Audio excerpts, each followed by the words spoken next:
Hi friends, வணக்கம். Welcome to flavours of Tamil Nadu. இன்றைக்கி நம்ம சூப்பரான ரவை இனிப்பு அப்பம் எப்படி பண்ணுறதுன்னு பார்க்கலாம்.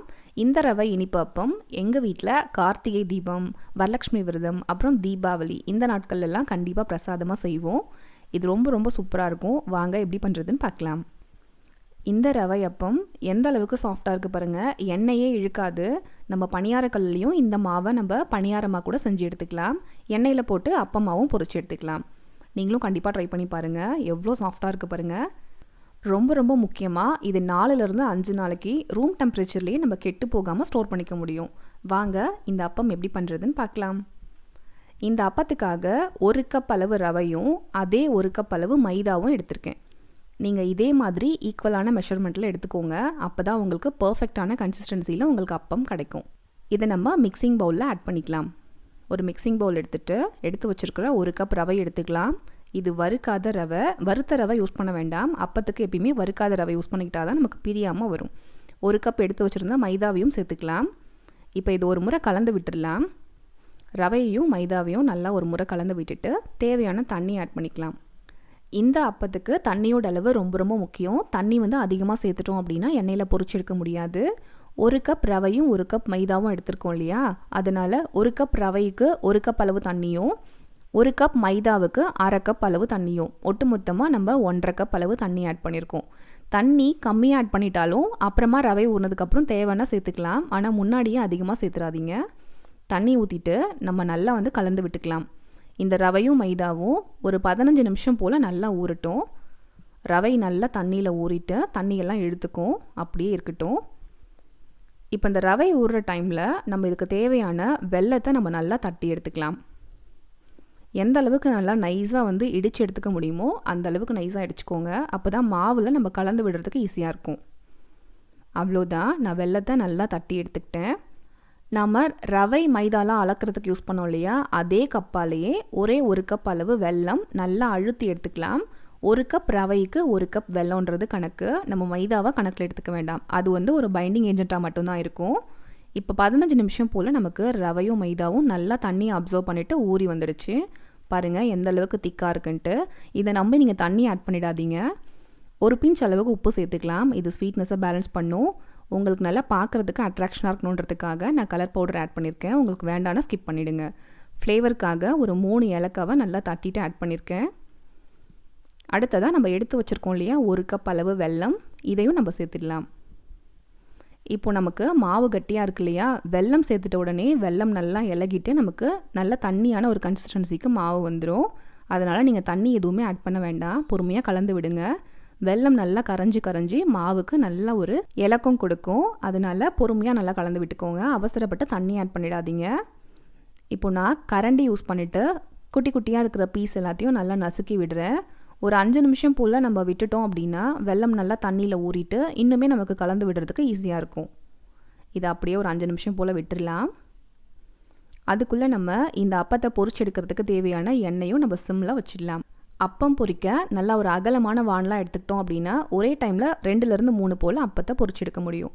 இப்போ 5 நிமிஷம் போல் ஆகிடுச்சு. வெல்லம்லாம் நல்லா ஊறிட்டு கரையிறதுக்கு ரெடியாக இருக்கும். இந்த டைமில் நம்ம நல்லா நசுக்கி விட்டோம் அப்படின்னா நல்லா கரைஞ்சி வந்துடும்.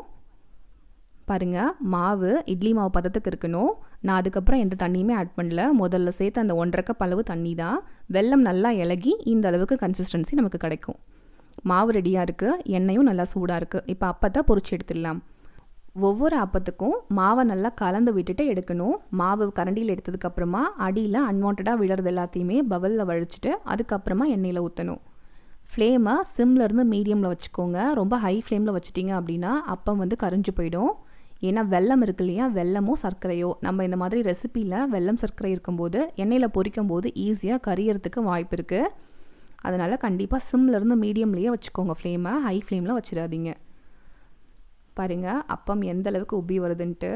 நம்ம எந்த ஒரு பேக்கிங் சோடா எதுவுமே ஆட் பண்ணலை. சேர்க்காமலேயே ரொம்ப ரொம்ப சூப்பராக பர்ஃபெக்டாக வரும். ரவை நம்ம ஊற வச்சு செய்கிறோம் இல்லையா, அதுலேயே நமக்கு சூப்பராக அந்த மாதிரி கிடைக்கும். நல்லா 2 பக்கமும் திருப்பி விட்டு ஈவனாக வேகிற மாதிரி பொரிச்சு எடுத்துக்கோங்க. அப்பம் இப்போ சூப்பராக நல்லா வெந்து வந்துடுச்சு. இது நம்ம எடுக்கும்போது கூடவே ஃப்ளாட்டான ஒரு கரண்டியும் எடுத்துக்கலாம். தோசை திருப்பி இருக்கு இல்லையா, அதை எடுத்திருக்கேன். அப்பத்தை எடுத்துட்டு அந்த ஃப்ளாட்டான கரண்டியில் வச்சுட்டு மேலே இன்னொரு கரண்டியால் அழுத்தி விட்டுடலாம். இப்படி பண்ணும்போது உள்ளே அப்சர்வ் ஆன எக்ஸஸான ஆயில் எல்லாமே வெளியில் வந்துடும். அவ்வளோதான், நம்மளோட சூப்பரான அப்பம் ரெடி ஆகிடுச்சு பாருங்கள். முதல் அப்போன்றதுனால ஆயில் வந்து ஓவர் ஹீட்டில் இருந்ததுனால ஓரங்களில் அந்த மாதிரி பிளாக் ஆகிருக்கு. அடுத்தடுத்த அப்பங்கள் நமக்கு கரெக்டாக கிடைக்கும். இதே மாதிரி நம்ம எல்லா அப்பத்தையும் பொரிச்சு எடுத்துக்கலாம். மாவை கலந்து விட்டுக்கோங்க, அடியை வடித்து எடுத்துக்கோங்க, அதுக்கப்புறமா ஊற்றிடுங்க. அவ்வளோதான், இதே மாதிரி நம்ம எல்லா அப்பங்களையும் பொரிச்சு எடுத்துக்கலாம். உங்களுக்கு விருப்பப்பட்டால் இந்த மாவில் முந்திரி பருப்பு இருக்கு இல்லையா, அது வறுக்கலாம் தேவையில்ல, அப்படியே ஃப்ரெஷ்ஷாகவே குட்டி குட்டியாக கட் பண்ணிவிட்டு ஆட் பண்ணிக்கோங்க. நான் எப்பயுமே முந்திரி பருப்பு சேர்த்து தான் செய்வேன். இன்றைக்கி என்னன்னே தெரியல, மறந்துட்டேன். நான் வீடியோ எடிட் பண்ணும்போது தான் கவனிக்கிறேன் முந்திரி பருப்பு ஆட் பண்ணலன்ட்டு. ஆனால் முந்திரி பருப்பு சேர்க்காமலேயே ரொம்ப ரொம்ப சூப்பராக இருந்தது. கண்டிப்பாக ட்ரை பண்ணி பாருங்கள். இனிப்பு கரெக்டான அளவில் இருந்தது, கம்மியாகவும் இல்லை அதிகமாகவும் இல்லை. நம்ம ஒரு பிஞ்ச் உப்பு சேர்க்குறோம் இல்லையா, அது வந்து நம்மளோட இனிப்பு கூட குறையாக இருந்தாலும் அதை பேலன்ஸ் பண்ணி விட்டுரும். அதனால் எந்த ஸ்வீட் செஞ்சாலும் கண்டிப்பாக ஒரு பிஞ்ச் அளவுக்கு உப்பு சேர்த்துக்கோங்க. ஒரு அப்பம் ஊற்றிட்டு நல்லா மேலே எழும்பி வந்ததுக்கப்புறமா திருப்பி விட்டுட்டு கொஞ்ச நேரம் பொறுத்து இன்னொரு அப்பத்துக்கான மாவை ஊற்றலாம். வானல் குறுகலாக இருந்ததுன்னா ஒரு அப்பம் தான் ஒரு தடவை பொரிச்சு எடுக்க முடியும். வானல் கொஞ்சம் அகலமாக இருந்தது அப்படின்னா அதுக்கேற்ற மாதிரி அப்பங்கள் நம்ம பொரிச்சு எடுத்துக்கலாம். இப்போ பாருங்கள், நான் ரெண்டும் ஊற்றும் போது ஒன்றோட ஒன்று ஒட்டுற மாதிரி இருந்தது. ஆனால் ஓரளவுக்கு வேக ஆரம்பித்ததுக்கப்புறமா தனித்தனியாக பர்ஃபெக்டான ஷேப்பில் வந்துருச்சு. இந்த அளவுள்ள வானலுக்கு ஒரு 4லேருந்து 5 அப்பம் போல் நம்ம பொரிச்சு எடுக்க முடியும். உங்களுக்கு பர்ஃபெக்டான ஷேப்பில் கிடைக்கணும் அப்படின்னா 2லேருந்து 3 அப்பங்கள் மட்டும் ஒரே டைமில் ஊற்றுங்க. 4லேருந்து 5 போல் ஊற்றுனீங்க அப்படின்னா கொஞ்சம் வந்து ஷேப் முன்ன பின்ன ஆகும். அப்பம் வந்து ஒன்றோட ஒன்று ஒட்டிட்டு உங்களுக்கு பர்ஃபெக்டான ரவுண்ட் ஷேப்பில் கிடைக்காது. அவ்வளோதான், இதே மாதிரி நம்ம எல்லா அப்பங்களையும் பொரிச்சு எடுத்துடலாம். இந்த அப்பத்துக்கு நம்ம ரவை ஊற வைக்கும்போது வெல்லத்தையும் முன்னாடியே ஊற வச்சிடலான்னு நினைக்காதீங்க. முதல்ல தண்ணி சேர்த்து ரவையும் மைதாவையும் மட்டும்தான் ஊற வைக்கணும். ரவை நல்லா ஊறினதுக்கு அப்புறமா அட்லீஸ்ட் ஒரு 10 நிமிஷமாவது டைம் கொடுக்கணும். ரவை நல்லா ஊறினதுக்கு அப்புறமா தான் வெல்லம் சேர்க்கணும். நீங்கள் டைம் மிச்சம் பண்ணணும்னு நினச்சிட்டு நீங்கள் வெல்லத்தை முன்னாடியே சேர்த்துடாதீங்க, ரவை வந்து ஊறி வராது. இனிப்பு சேர்த்துட்டோம் அப்படின்னா பொருள் வந்து தண்ணியை அப்சர்வ் பண்ணாது. அதனால் ஃபஸ்ட்டு நம்ம தண்ணி மட்டும் கலந்துட்டு ரவையை ஊற வச்சுட்டு அதுக்கப்புறமா வெல்லம் சேர்த்தா தான் உங்களுக்கு பர்ஃபெக்டான அப்பம் கிடைக்கும். பாருங்கள் எந்த அளவுக்கு சாஃப்டாக இருக்குன்ட்டு. பார்க்க உங்களுக்கு எண்ணெய் நல்லா அப்சர்வ் பண்ண மாதிரி இருக்கும். ஆனால் நம்ம கரண்டி வச்சு அழுத்திட்டோம் இல்லையா, அப்போவே எக்ஸஸான ஆயில் எல்லாமே போயிடும். கிட்டத்தட்ட அதிரசம் மாதிரியே தான். அதிரசம் சுட்டு எடுத்ததுக்கப்புறமா அதில் எண்ணெயே இருக்காது இல்லையா, அதே மாதிரி தான் இதுவும். 4-5 நாள் போல் கெட்டே போகாது. ரொம்ப ரொம்ப சூப்பராக இருக்கும். இது எங்கள் வீட்டில் எல்லாருக்குமே ரொம்ப ரொம்ப ஃபேவரட். ட்ரை பண்ணி பாருங்கள். ட்ரை பண்ணி பார்த்தீங்கன்னா எப்படி வந்ததுன்ட்டு எனக்கு மறக்காமல் கமெண்ட் பண்ணுங்கள். அப்பம் பொரிச்சு எடுத்துட்டு 2 கரண்டிக்கு நடுவில் வச்சு நம்ம எக்ஸஸான ஆயில் எல்லாத்தையும் எடுப்போம் இல்லையா, அப்போது கரண்டியிலிருந்து அப்பம் வந்து திரும்பவும் எண்ணெயிலே விழுந்துருச்சு. அப்படி விழும்போது சூடான எண்ணெய் கையில் நிறையாவே தெரிச்சிடுச்சு. ஆனால் காயங்கள் வந்து கம்மியாக இருக்குது. ஏன்னா டக்குன்னு நான் தீப்புண்கான ஆயின்மெண்ட்டை தடவிட்டேன். அதனால் கொப்பளங்கள் எதுவுமே ஃபார்ம் ஆகலை. நமக்கு எப்போ வந்து கிச்சனில் தீப்புண் படுன்றது தெரியாது. தோசைக்கல்லேருந்து, வானல்லேருந்து, ப்ரெஷர் குக்கர்லேருந்து, சூடான எண்ணெயிலேருந்து நமக்கு எப்படி வந்து தீக்காயம் வரும்னே நம்மளால் சொல்ல முடியாது. அதனால் நம்ம எதுக்கு மருந்து வச்சுக்கிறோமோ இல்லையோ ஃபஸ்ட் எய்ட்காக தீப்புண்ணுக்கு மட்டும் கண்டிப்பாக மருந்து வச்சுக்கணும். அப்போ தான் நமக்கோ இல்லை நம்ம வீட்டில் யாருக்காச்சும் தீப்புண் பட்டாலோ கொப்பளங்கள் வராமல் தவிர்க்க முடியும். நீங்களும் வந்து சேஃபாக இருங்க. சேனலை மறக்காமல் சப்ஸ்கிரைப் பண்ணிக்கோங்க. தேங்க்ஸ் ஃபார் வாட்சிங். Bye, take care.